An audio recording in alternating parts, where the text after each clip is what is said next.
आपण बनवणार आहोत कोकोनट राईस।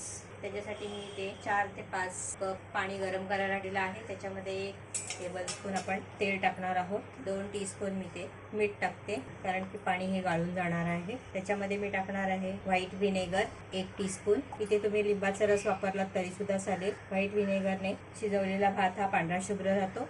आता पाण्याला चांगली उकळी काढून घ्यायची। तांदूळ घेतलेला आहे तो 3-4 पाण्यातून स्वच्छ धुवून घ्यायचा आहे।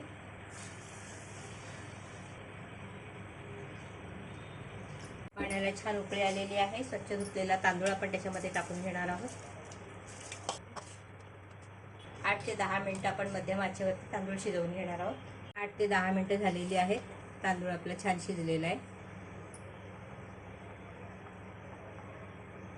आता आपण हा गाळून घेणार आहोत। गॅसची फ्लेम मी बंद करते आणि तांदूळ गाळून घेते।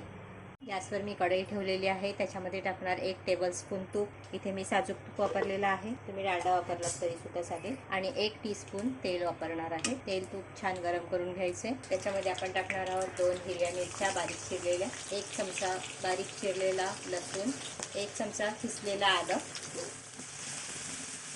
मध्यम आचेवरती छान तळून घ्यायचे। काही सेकंद व्यवस्थित शिजल्यानंतर त्याच्यामध्ये टाकणार बारीक चिरलेला 1 कांदा। थोडीशी जागा करून त्याच्यामध्ये आपण टाकणार आहोत मूठभर काजू। तुम्हाला जेवढे लागतील तेवढे काजू त्याच्यामध्ये टाकू शकते। ते पण त्याच्यामध्ये तळून घ्यायचे आहेत।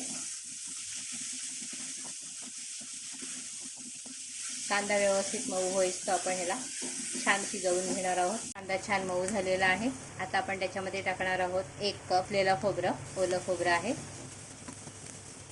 छान त्याच्यामध्ये भाजून घ्यायचं आहे। कांदा खोबरा छान भाजून झालेला आहे। त्याच्यामध्ये आपण टाकणार आहोत हे शिजवलेलं भात। आपण जेव्हा भात शिजवतो तेव्हा मीठ वापरलेलं असतं, ते पाणी आपण गाळून टाकतो। त्याच्यामुळे इथे आपण चवीप्रमाणे थोडंसं मीठ वापरायचं आहे। इथे टाकते चवीप्रमाणे थोडं मीठ। हलक्या हाताने भात व्यवस्थित मिक्स करून घ्यायचा आहे। उरलेला भात पण त्याच्यामध्ये टाकून घेतलेला आहे आणि व्यवस्थित मिक्स करून घ्यायचं आहे।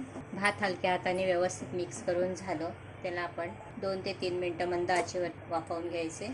2 ते 3 मिनिटं झालेली आहेत, पाहूया। इथे मी कोथिंबीरीने आणि तळलेल्या काजूने सजवून घेतलेला आहे आणि अतिशय व्यवस्थित मंद आचेवरती मी स्टीम करून घेतलेला आहे। तर गॅसची फ्लेम बंद करते। अशा पद्धतीने हे आपला कोकोनट राईस बनवून तयार आहे। हे तुम्ही रस्सा भाजी बरोबर, पालेभाजी बरोबर खाऊ शकता। अतिशय उत्तम लागतो। नक्की ही रेसिपी एकदा ट्राय करा। आवडल्यास व्हिडिओ खाली लाईक करा, फ्रेंड्स फॅमिली बरोबर शेअर करा, कमेंट करायला विसरू नका। धन्यवाद।